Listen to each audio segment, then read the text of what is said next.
சாப்பிட்டுட்டு போயிடணும் அப்படின்ற ஒரு எண்ணத்தை நாங்க பண்ணோம். இது உங்களுக்காக பண்ணது.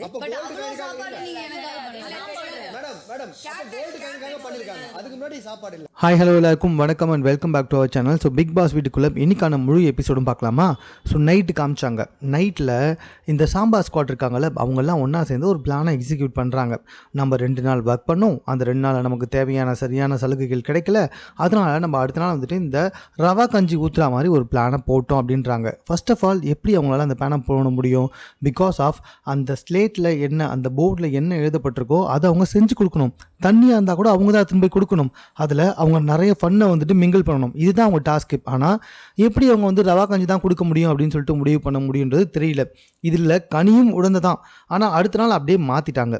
ஸோ காயில் ஆகிடுச்சு. காயில் பார்த்தீங்கன்னா இந்த சாம்பா ஸ்குவாடை தவிர்த்துட்டு மாப், மாயாவிஸ் மற்றும் ஃப்ளஷ் ஃபைட்டர்ஸ் இவங்க 2 பேருமே அவங்களுக்கான அந்த டாஸ்க் ட்ரெஸ்ஸை போட்டுட்டு ரொம்ப நீட்டாக வந்துட்டாங்க. பட் ஆனால் இந்த சாம்பா ஸ்குவாடில் இருக்க சாண்ட்ரா மற்றும் நம்ம திவ்யா இவங்க 2 பேருமே அந்த ட்ரெஸ்ஸை போடவே இல்லை. பிக் பாஸே சொல்லிட்டாரு, அவங்கள கூப்பிட்டு வச்சு ஏன் இன்னும் நிறைய பேர் வந்துட்டு இந்த டாஸ்க்குக்கான ட்ரெஸ்ஸு போடாமல் இருக்காங்க அப்படின்னு கேட்டார்.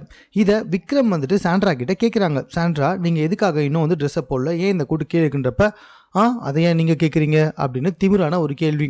இல்லை, பிக் பாஸே கேட்க சொல்லிட்டாரு. சரி கேளுங்க அப்படின்னு சொல்லிட்டு எனக்கு புரியல.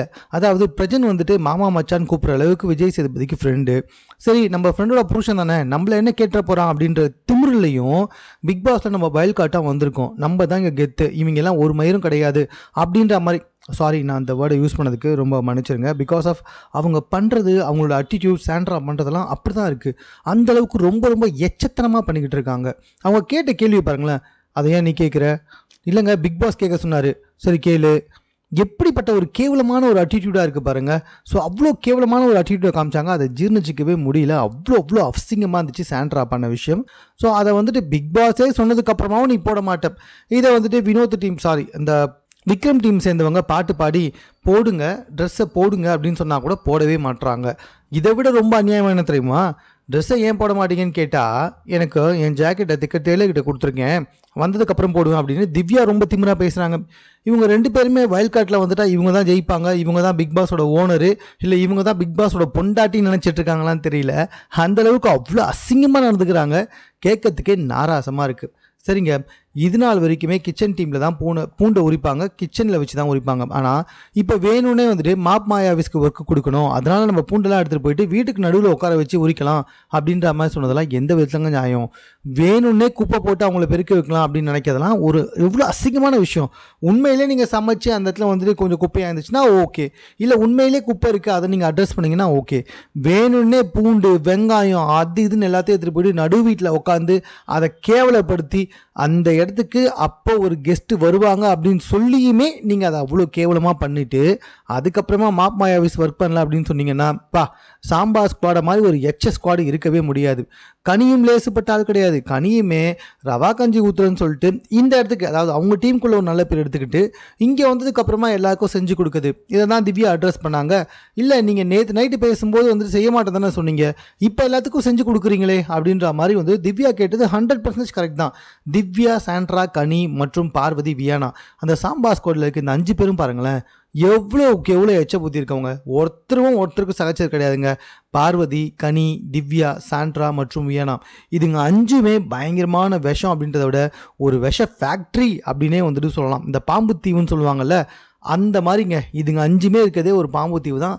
5மே அந்தளவுக்கு வந்துட்டு விஷமாக இருக்குங்க.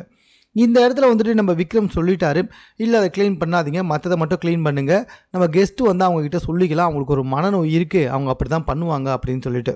உள்ளே ஏற்கனவே ஒரு விஷ ஃபேக்ட்ரி இருக்குது, விஷ பாட்டில் இருக்குது, ஊர்கிழவி இருக்குது, இதெல்லாம் பத்தாதுன்னு வெளியிலேருந்து ஒரு விஷ பாட்டில் போதும். இது ஒன்றும் நார்மல் கிடையாது. இதுவுமே வந்துட்டு பார்த்திங்கன்னா பிக் பாஸ் சீசன் 7ல் ஏகப்பட்ட கேவலமான விஷயங்கள் பண்ணி மக்கள்கிட்ட அசிங்கமாக திட்டு வாங்கின ஒருத்தவங்க தான் இந்த பூர்ணிமா. இப்போது இவங்க எல்லோ அப்படின்னு சொல்லிட்டு ஒரு படம் நடிச்சிருக்காங்களாம். அதுக்கான ப்ரொமோஷனுக்கு உள்ளே வந்தாங்க. உள்ளே வந்த வரைக்கும் ஓகே தான், ஒன்றுமே பிரச்சனை கிடையாது. இவங்கள விழுந்து கவனிச்சாங்க, செம்மையாக வந்துட்டு என்டர்டைன் பண்ணாங்க.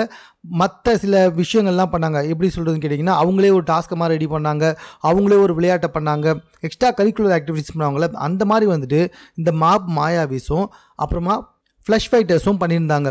அது எல்லாத்தையுமே என்ஜாய் பண்ணிவிட்டு இவங்களை எந்த விதத்துலேயுமே வந்துட்டு கொஞ்சம் கூட ஃபன்னே பண்ணாத இந்த கிச்சன் டீம் இருக்குல்ல, அவங்களுக்கு வந்துட்டு 3 காயினா, மாப் மாயாவிஸ்க்கு 1 காயினா, ஃப்ளஷ் ஃபைட்டர்ஸ்க்கு 2 காயினா. சரி, எதுக்குமா நீ வந்துட்டு இந்த கிச்சன் ஸ்குவாடு சாம்பார் ஸ்குவாடுக்கு 3 காயின் கொடுத்தோன்னா, இல்லைங்க அவங்க ஃபன் சுத்தமாக எதுவுமே பண்ணல, டாஸ்க் படி பார்த்தா ஃபன் எதுவும் பண்ணல, அதே டாஸ்க் படி பார்த்தா அவங்களுக்குலாம் சாப்பாடு செஞ்சு கொடுத்தாங்கல்ல.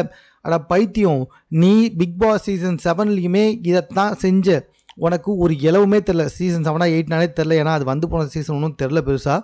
ஸோ இதைத்தான் நீயும் அப்போவுமே பண்ண. நிக்சன் கூட சேர்ந்து உரண்டிக்கிட்டு உட்காந்துட்டு இருந்தேன், மாயா கூட சேர்ந்துக்கிட்டு அர்ச்சனாவுக்கு எதிராக வேலையெல்லாம் பார்த்துட்டு உட்காந்துருந்தேன். இப்பயும் இதைத்தான் பண்ணிக்கிட்டு இருக்கேன். இந்த 5 பேருக்குமே வந்துட்டு கண்மூடித்தனமாக சப்போர்ட் பண்ணி அவங்க சமைக்கிறாங்க, அதனால் அவங்களுக்கு 3 காயின். என்னம்மா நீ பைத்தியமா நீ? அந்த வீட்டில் ஏகப்பட்ட பேர் சமைச்சிருக்காங்க, புரியுதா? இதுக்கு முன்னாடி சமையல்லே இருந்தவங்க கூட எப்போ பார்த்தாலும் சமைச்சிக்கிட்டே இருக்காங்கன்னு சொல்லி அவங்கள வந்துட்டு டீக்ரேட் பண்ணி வெளியே கூட அனுப்பிச்சிருக்காங்க. அப்படி தான் நடந்திருக்கும்பொழுது இவங்க சமைச்சிக்கிட்டே இருக்காங்க, அதனால இவங்களுக்கு 3 பாயிண்ட்டு. கொஞ்சமாவது மூளை இருக்கா இல்லையா? இது ஒரு டாஸ்க்கு. சமைக்கிறதுல அவங்க ஃபன் பண்ணணும். 2வது, சமைக்கிறதுலையே வந்துட்டு கேட்ட உடனே எடுத்துன்னு போய் கொடுக்கணும், வன்மத்தை கக்கக்கூடாது.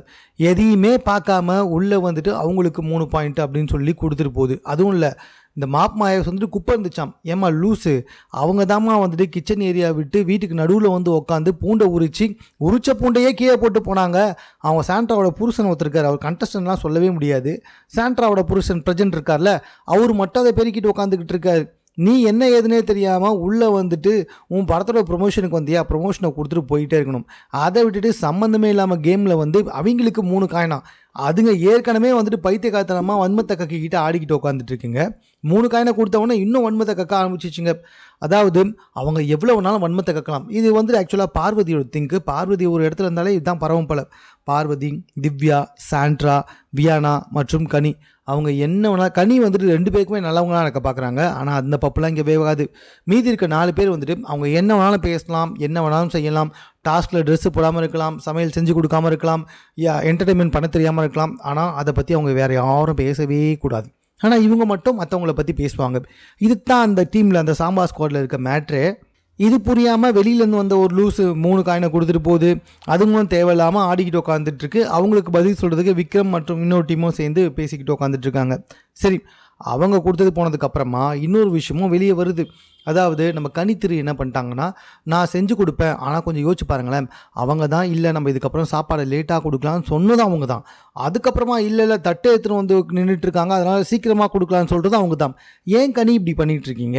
அவங்க கூட ஒன்றா சேர்ந்து சாப்பாடை லேட்டாக கொடுக்கலான்னு சொன்ன நீங்கள், அவங்க கூட இல்லாதப்ப இதை பொதுவாக வந்ததுக்கப்புறமா சாப்பாடை சீக்கிரமாக கொடுக்கலான்னு சொல்லும்போதெல்லாம் ரொம்ப தப்பு.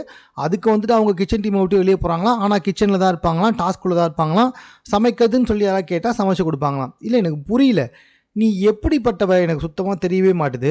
அவங்க கூட இருக்கும்போது அவங்களுக்கு சப்போர்ட்டாக பேசுகிற, பொதுவாக வந்தவொடனே இந்த பக்கமாக பேசுகிற, எப்படிமா கனி? நீ தயவு செஞ்சு கனியை வந்துட்டு வீட்டை விட்டு வெளியே அனுப்பிட்டோம்னா ஓரளவுக்கு அங்கே இருக்க டீமில் கெட்டது பண்ணுவாங்க, நல்லது பண்ணுவாங்க, அவ்வளோதான். ஆனால் கனி வந்துட்டு 2 சைடுமே மாற்றி பண்ணும்போது எல்லாரோட கேமே கெடுது அப்படின்ற மாதிரி தான் நான் நினைக்கிறேன். அதைத் தொடர்ந்து எல்லாருமே இந்த டாஸ்க்கு ஃபன் டாஸ்க் அப்படின்றத மறந்து வன்மத்தை கக்கிக்க தான் பார்க்குறாங்க. இந்த சாம்பார் ஸ்குவாடு மற்ற 2 டீம் மேலேயும் வன்மத்தை கக்க, மற்ற 2 டீமும் சாம்பார் ஸ்குவாடுக்கு பதிலடி கொடுக்க, அவங்க பதிலுக்கு வன்மத்தை கக்க, இதே மாதிரி தான் போய்கிட்டே இருக்குது. மாற்றி வன்மத்தை கக்கிட்டு இருக்காங்க. இது பத்தாதுன்னு வியானா நடுவில் என்ன பண்ணுறாங்க, செம காமெடி பண்ணுறாங்க. நானும் இந்த வீட்டில் ஒரு கண்டஸ்டன்ட் தான், நான் பேசுறது யாரும் கேட்க மாட்டீங்க, பைத்தியம் நீ போய் உன் டீம் கிட்ட பேசு, மற்ற டீம் கிட்ட இருக்க உங்களுக்கு எதுக்கு பேசணும்? இருந்தாலும் வந்துட்டு விக்ரமனை கேட்குற, இப்போ என்ன உன் பிரச்சனை சொல்லு? அப்படியே அமைதியாக பார்த்துட்டே இருந்தாங்க. என்னதாம்மா பிரச்சனை சொல்லுமா, சீரியஸாக கேட்குறம்மா. அமைதியாக பார்த்துட்டே இருந்தாங்க. ஒன்றும் இல்லையா, ஒன்றும் இல்லைன்னு சொன்னோன்னே சரி போ அப்படின்னு சொல்லிட்டு போயிட்டேன்ட்டாங்க. உடனே வியானா உள்ளே போய் அழ ஆரம்பிச்சிட்டாங்க. இது ரொம்ப ரூடாக இருந்துச்சு, பட் பார்க்கறதுக்கு ரொம்ப நல்லா இருந்துச்சு. Please do it again Vikram அப்படின்னு நம்ம கேட்குற மாதிரி தான் இருந்துச்சு.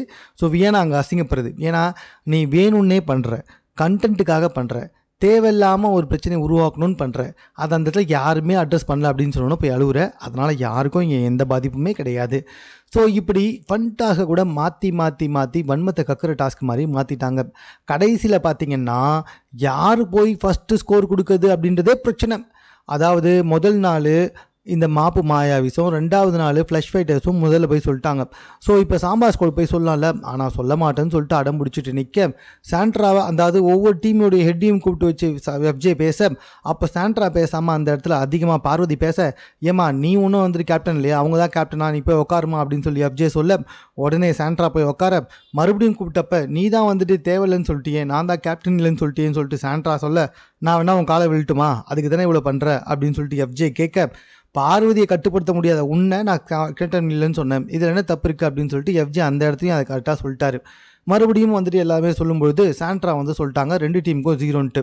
அட் த சேம் டைம் மற்ற 2 டீமும் வந்து அதே மாதிரி சாம்பா ஸ்குவாடுக்கு 0ன்னு சொல்லிட்டாங்க. இது அதிகமாக ஜெயிச்சது யார் அப்படின்னு சொல்லி பார்த்தீங்கன்னா மாப் மாயாவிஸ். ஸோ அவங்க வந்துட்டு ரொம்ப அதிகமான காயினை வச்சிருந்ததுனால அவங்க தான் இந்த டீமில் ஜெயிச்சிருக்காங்க. அவங்களுக்கான பரிசு தொகை சீக்கிரமாக வருமா. மற்ற டீமில் எது ஒஸ்ட்டுன்னு சொல்லி பார்த்தீங்கன்னா இந்த சாம்பா ஸ்குவாடு அவங்களுக்கான ஒஸ்ட்டு அப்படின்ற ஒரு பேட்ஜை வந்து கொடுத்துனாங்க. அதை அடுத்த அறிவிப்பு வர வரை போட்டுக்கிட்டு தான் இருக்கணுமா. அதுக்கப்புறமா இந்த டாஸ்க்கை பிக் பாஸ் முடிச்சு வச்சார். ஸோ இதான் இன்றைக்கி நடந்தது. வர வர ரொம்ப ரொம்ப கேவலமாக வந்துட்டு பெண்கள் அணி இந்த 5 பெண்கள் மாறிக்கிட்டு வராங்க. ஸோ அதில் கனிக்கு உட்பட எல்லாருமே ரொம்ப கேவலமாக மாறிட்டு வராங்க. ஸோ எனக்கு தெரிஞ்ச அந்த 5 பேரில் யாராவது வெளியே போனால் நல்லாயிருக்கும். ஆனால் அன்ஃபார்ச்சுனேட்லி ரம்யா ஜோ தான் பிக் பாஸ் விட்டு வெளியே போகிறாங்கன்னு நான் நினைக்கிறேன். உங்களுடைய கருத்து என்னன்றதை கமெண்ட்டில் தெரியப்படுத்துங்க. மேலும் இது போன்ற செய்திகளுடன் கூட தெரிந்து கொள்வதற்கு சென்னை சேனலை சப்ஸ்கிரைப் பண்ணுங்கள்.